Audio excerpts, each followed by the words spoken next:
So when I think about defining the presidency, I really think of three key elements. There are the social interactions, there are the relationships with the other branches of government, and then there's the executive branch workflow, or sort of the environment that fills out the presidency.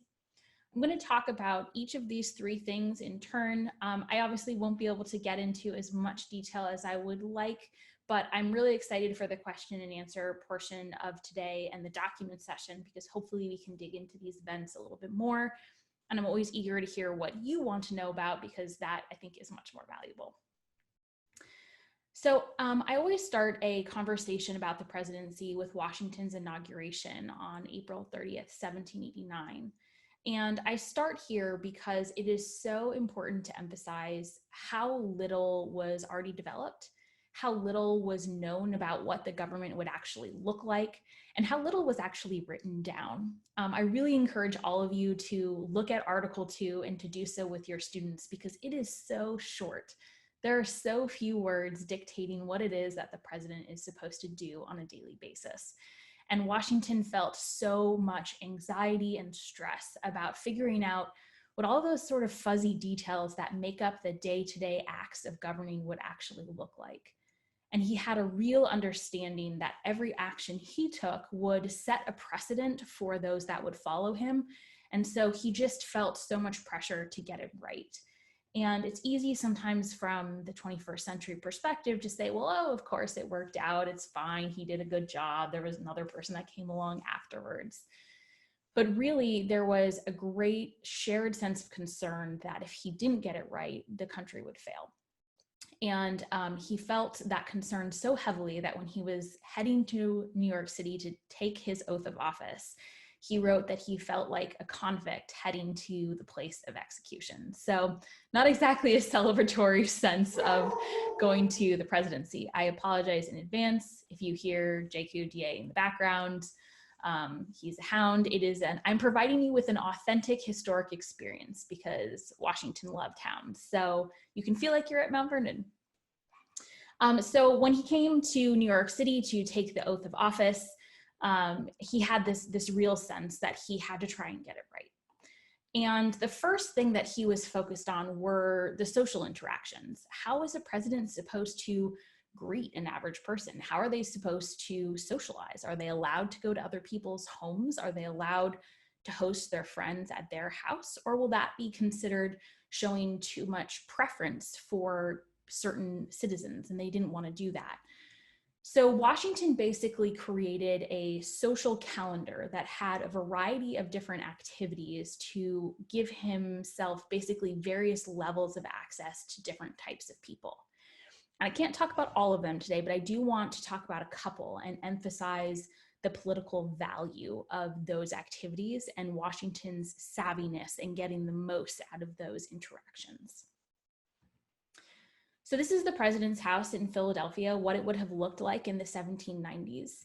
This is where Washington spent the majority of his presidency.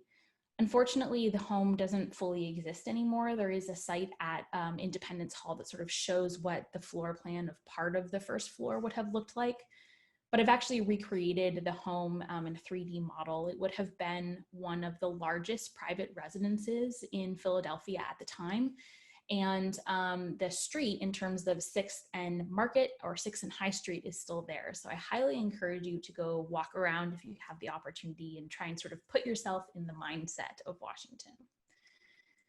So at this home, he would have hosted weekly private dinners. He would have hosted his levees, which were on Tuesday afternoons, when any man with a good suit of clothes, which frankly really meant any white man, could come and be introduced to the president and exchange a few words with him.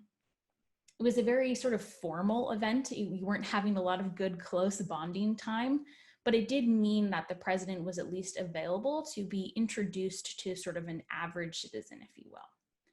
Washington also opened all of the doors at least twice a year for sort of big open houses. And so they would have also taken place in this home. Now, one of the more important events that took place every week were Martha Washington's Friday afternoon drawing rooms. And because Martha was the official host and women were present, technically these were really considered political events, or they weren't considered public events. They were sort of semi-public, semi-private.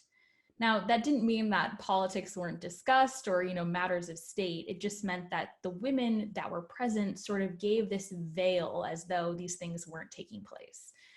And because Washington wasn't the official host, he could use these events as an opportunity to talk to senators and congressmen and diplomats and people that were visiting about issues that he felt strongly about.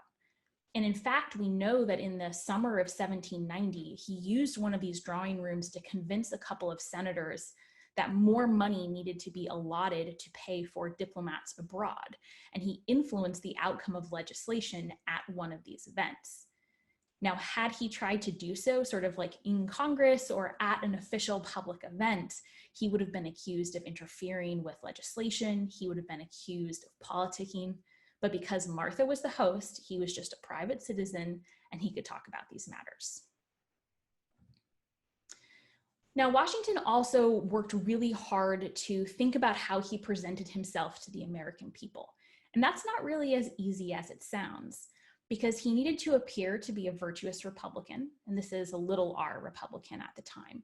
But he also had to appear to be respectable. He had to appear to be sort of elite and fancy enough to impress visitors from France and Great Britain who were used to places like Versailles and the court of St. James. And so he couldn't be walking around in, slippers and expect to win their respect. So he tried to find that middle ground in a couple of ways. Now, you guys may be familiar with this coach. It's at Mount Vernon. This wasn't actually Washington's exact coach, but it looked pretty similar to the one that he had, except his was cream colored with gold trim. He had a fleet of matching horses, and his enslaved valets had matching uniforms when they were attending to this coach. Now, anyone who has had a white car knows what it means to take a white vehicle out for a drive. And that was certainly true when there wasn't pavement and there wasn't sewage. So this fancy cream-colored coach was super recognizable and was a statement of Washington's wealth, that he could own enough people to clean the coach every time he took it out. But to balance that, he also took daily walks around the street. And he didn't do so for exercise because he generally preferred to ride horses. He did so because it demonstrated that his boots got muddy too. Basically, he was saying, I am a citizen just like you. I am no different than the average man because I trudge through the mud on the street as well. And this was a symbolic act that his contemporaries understood. That maybe it would be something we would miss today, but they got the message he was trying to convey. Similarly, when he dressed himself, he sort of had this same sort of balance. Washington ordered a homespun suit for his inauguration. It was American homespun. It was very nice homespun, but still it was just that. It wasn't silk, it wasn't wool from Europe. So he was the first to do the American-made inauguration outfit. It's possible that this suit is that exact same one, but scholars kind of seem to disagree over whether it was this exact suit or similar. But to balance out that gesture towards American industry, he also had diamond shoe buckles because Washington liked a little bit of fanciness. Now, the next sort of big task that Washington had to figure out was how the president's relationship with the other branches of government were really going to work. And that was incredibly complicated because it really wasn't written down. There was, a clause in the Constitution that said that the president needed to occasionally give advice to Congress in terms of an annual address. But other than that, how are they supposed to exchange letters? How are they supposed to consult with one another? Who actually had the authority to sort of govern the nitty-gritty details day to day over diplomacy and domestic affairs? So there are 4 events that I want to sort of quickly touch on each one to show how Washington either dismissed options that were available to him or carved out a sphere of influence for the president and the cabinet to govern over certain issues.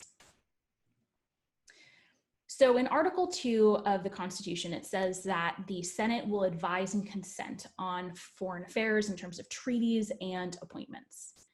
Now, in the 21st century, we usually think that that means either the Senate will veto a bill or it will rubber stamp it and sort of go along with the president's wishes.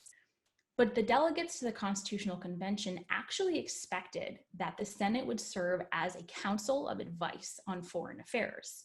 And you might think, wow, that's absolutely crazy. Who wants 100 counselors on a particular issue? But the Senate was much smaller at that point. It was only 24 people in 1789 because Rhode Island hadn't yet ratified the Constitution. And because the Senate was indirectly elected, the delegates thought that they were a much safer form of advisor because if they gave bad advice, they could be removed. So Washington entered the administration with this expectation in mind. He needed to send commissioners to a peace commission to meet with Native American nations and representatives from North Carolina and South Carolina at the end of the summer. And so he went to the Senate to ask for their advice about what he should tell the peace commissioners, what sort of instructions he should give, and how he should really manage this process. He had submitted all of the existing treaties already so that they had all of the information they needed. And he brought along Henry Knox, who was the Secretary of War, to answer any questions or provide any more details because he had overseen this treaty process before. Now, on the day that Washington intended to visit the Senate, he brought an address with him that sort of laid out the situation. And there were a series of questions at the end of the address that Washington wanted the senators to debate and to provide advice and different perspectives on the issue. Unfortunately, it didn't really go as planned. The senators were acting like legislators, and they wanted to refer the issue to a committee to discuss it more in private, and then to give a recommendation to the president and have him come back a week later. Well, Washington absolutely lost his temper and yelled at them for being inefficient and wasting his time because he wanted immediate feedback and he wanted to hear the debate process so that he could hear the different sides and the different perspectives that were offered. He eventually agreed to come back later, and on his way out, he reportedly said that he would never again return for advice. Now, we don't really know if that's true or not because there aren't great records, but in this case, actions definitely speak louder than words, and Washington never again did return for advice, so he certainly was thinking it, even if he didn't necessarily say it. So in August of 1789, just a few months into Washington's presidency, he's already basically rejected one of the key options that were available to him to obtain advice and support. And he has basically sidelined the Senate in the foreign affairs process, or at least in the deliberations part of it. So that didn't go so well for the Senate so far. The next key moment happened in 1793. France declared war on Great Britain in February, and it quickly sort of escalated into an international conflict as their allies and enemies and colonial holdings got involved in the conflict. And Washington and his administration had to figure out how they were going to handle this crisis. The United States certainly could not afford to get into another war. They didn't have an army or a navy, and they were just beginning to recover physically and emotionally and financially and environmentally from the revolution. So war was not an option. But they had never established neutrality before. They had never issued a proclamation. They had never figured out what the legal details were going to look like in terms of how do you make Americans stay neutral? How do you handle the outcomes and the repercussions if they decide not to? Who is going to try those cases? Who is going to enforce these rules? How are you going to deal with belligerents who are bringing their ships into American ports? Are you going to sell them goods? Are you going to sell them maybe just food, but not arms or ammunition? These are just a few of the enormous mountain of questions that neutrality raised for the administration. So Washington had a couple of options. He could convene an emergency session of Congress and ask for their advice, ask for them to proclaim neutrality or proclaim war. He could wait for Congress to come back into session in the fall, or he could decide that he was going to take action and sort of carve out a policy and figure out a plan for these things and then find a way to enforce it. And what sets a bit of a pattern, he decides with the cabinet's assistance to do so. And they spend basically the next 6 months trying to figure out some of the answers to these questions that I've mentioned. Their efforts are complicated somewhat by the gentleman on your screen. Citizen Edmond Charles Genet was the visiting French minister, and he had his own ideas about what the United States should be doing. He basically completely flouted the neutrality proclamation that Washington issued and was arming privateers, or private ships that are sailing under a mark of a foreign government, in the port of Philadelphia to go attack British ships and bring the sort of stolen goods back to France. Now, the port of Philadelphia was literally 6 blocks from Washington's house. So Genet was doing this right under Washington's nose and was very much sort of just thumbing his nose at Washington's foreign policy. So in August, the cabinet got together and they agreed to request the recall of Genet from France. But that posed a whole other question because the country had never done that before. And so would France respect it? They didn't know. Would they agree to pull back Genet? Maybe, but they had no way to know that until they did so. When France did finally agree to remove Genet and to send a replacement, France sort of tacitly acknowledged that the United States had the right to establish its own foreign policy, and that they had the right to expect that foreign ministers would comply with that policy. So that was a pretty big moment for the administration and independence of the new nation. That a few weeks later, the cabinet also met and kind of came up with a list of rules of neutrality that would govern periods of neutral behavior, actually up until the Civil War. And they used these rules to try and basically manage citizens and the legal proceedings that came from neutrality. The following June, Congress actually codified those rules into legislation and basically agreed that the president had the right to carve out a policy of neutrality and that the country had to comply with it. So the neutrality crisis was a huge moment for the presidency and for the cabinet and for the president, in that they were declaring Washington's right to set policy, and Congress agreed. So for what the neutrality crisis was for foreign policy, the Whiskey Rebellion was for domestic policy. In the early summer of 1794, a bunch of rebels burned down the home of a local tax collector in Western Pennsylvania to protest a whiskey excise tax that they had hated for years. And so Washington and the cabinet got together to figure out what they were going to do and how they were going to respond. And again, they were faced with a couple of options. They could leave the issue to Pennsylvania to deal with because the rebellion was happening in Pennsylvania, and they could leave it to the Pennsylvania state government. So that was option 1. Option 2 is to convene an emergency session of Congress, ask them to send troops out west or to send the army out west. Option 3 was to wait for Congress to come back into session in the fall again. And option 4 was to use a recently passed piece of legislation that allowed the president to gather the militia and use the militia in the event of a foreign invasion or a rebellion with the approval of a chief justice.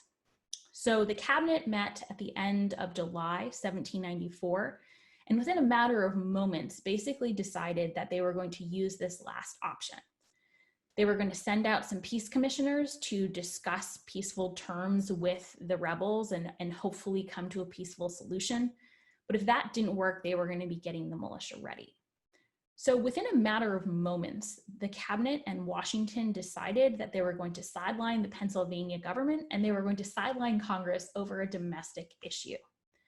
They then spent the next couple of months basically browbeating or bullying Pennsylvania officials, including Governor Thomas Mifflin, into compliance because they needed the Pennsylvania militia to participate. And there's this extraordinary series of letters back and forth between Edmund Randolph, who was the Secretary of State at the time, Alexander Hamilton, who was the Secretary of Treasury, and Thomas Mifflin, where they're basically like harassing him into complying. And I highly encourage you to check them out. When Congress came back into session that fall, Washington had marched out west with the troops. The rebellion had very quickly crumbled. He offered amnesty to the few people who were actually convicted. There wasn't a whole lot of evidence about who was actually involved. So there wasn't a whole lot of legal ramifications in terms of people actually being jailed or punished, but he did offer clemency to those individuals. And when Congress came back into session, they didn't really do anything about it. In fact, the Republican newspapers actually applauded Washington's efforts. People like Jefferson and Madison sort of wrote in their private letters how they didn't really like it and they felt like it was a bad choice and he was using the power of the presidency inappropriately, but there was no official rebuke from Congress. And so once again, the presidency has expanded to include the sphere of influence over domestic affairs. The final moment is the Jay Treaty debates and the first assertion of executive privilege.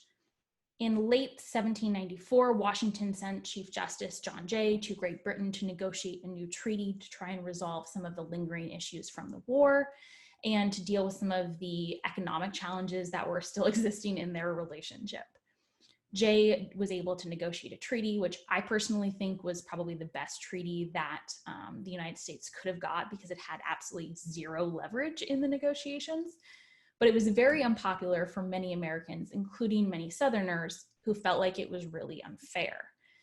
So although the Senate did ratify it and Washington agreed to sign it, there was a lot of contentious debate, a lot of public discussion, a lot of demonstrations. People burned Jay's effigy, as you can see. And so it was a very contentious issue.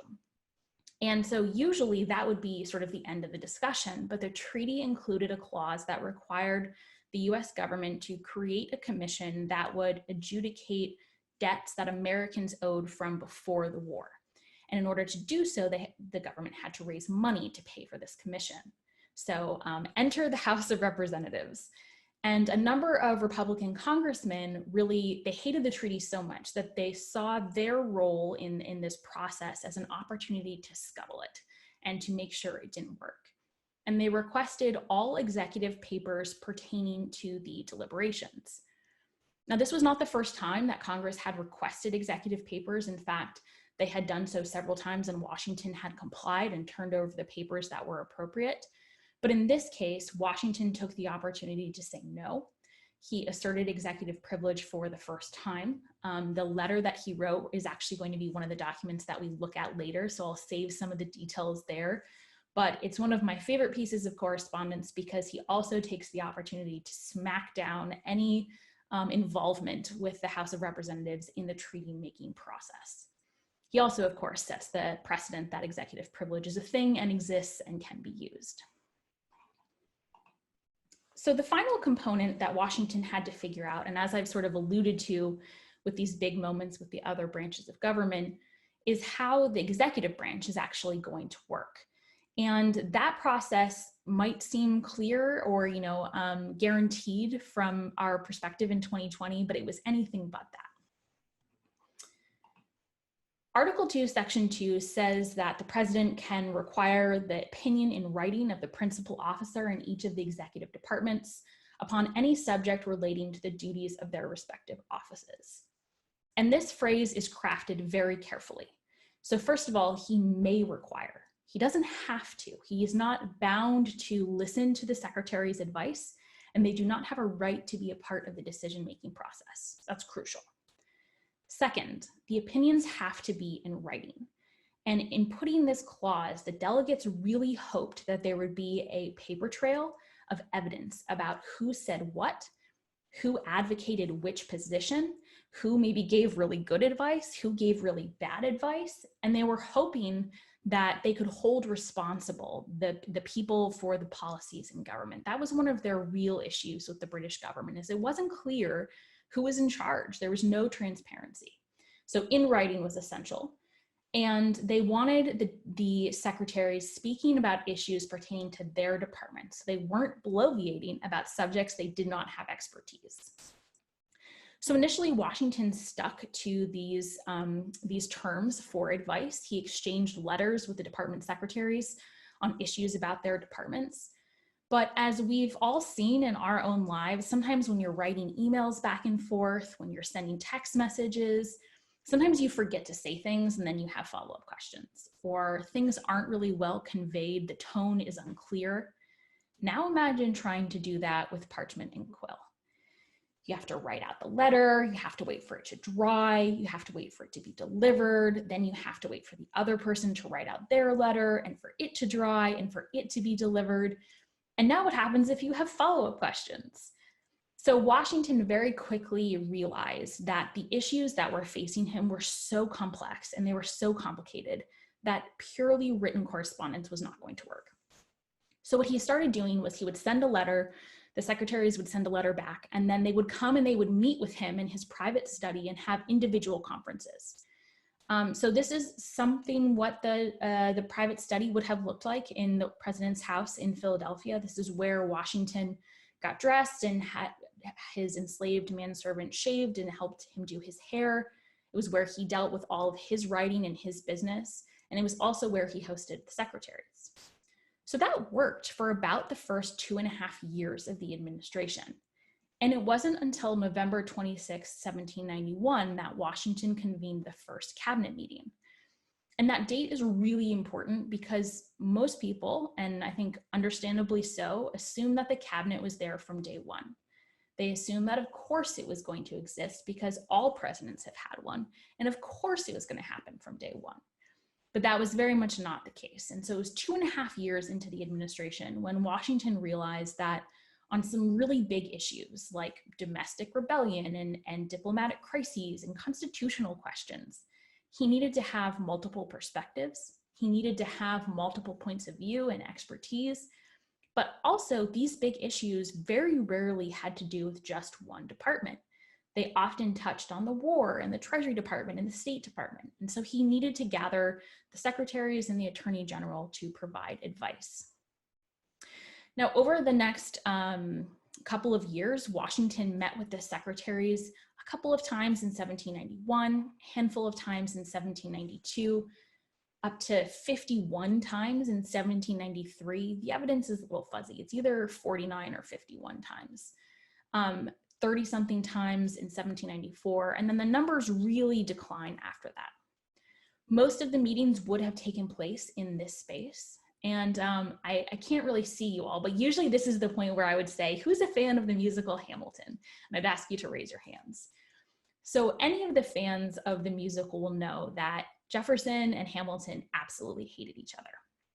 So imagine you hate someone, you despise someone and everything they stand for. And you're asked to sit in this room, which was 15 by 21 feet, for several hours at a time, up to 5 days per week, 51 times in a year. Most of these meetings were taking place in the summer in Philadelphia, and we know that the summer of 1793 was really hot because there was a terrible yellow fever outbreak, and you don't have air conditioning. Now imagine you're Jefferson and Hamilton gets feisty about something and talks for 45 minutes uninterrupted. And then you come back the next day and he talks for 45 minutes again. So I think that that physical experience and what it must have felt like is so important to understand the expansion of the institution. It's so important to understand the negotiations and the conversations, to understand Hamilton and Jefferson's relationship, and also the rise of partisan tensions, because they simply could not get away from each other.